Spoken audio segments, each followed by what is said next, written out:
மூட்டைய கட்டிக்க. எதுக்கு? பட்டணம் தான் போகலாமடி பொம்பளே, பணம் காசு தேடலாமடி.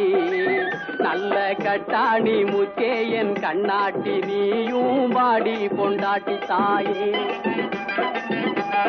டவுனு பக்கம் போவாதீங்க மாப்பிள்ளை, டவுனாயி போயிடுவீங்க. அந்த டாம்பீகம் ஏழைக்கு தாங்காது, பயணம் வேண்டான்னா கேளு மாமா. கெட்டவுங்க பட்டணத்தை ஒட்டிக்கோணும் என்பதாலே, கெட்டவுங்க பட்டணத்தை ஒட்டிக்கோணும் என்பதாலே, பட்டி காட்ட விட்டு போட்டு பல பேரும் போவதாலே. கட்டி சோத்த கட்டி கொள்ளடி பொம்பளே, தட்டி சொன்னா கேட்க மாட்டண்டி. நல்ல கட்டாணி முத்தே என்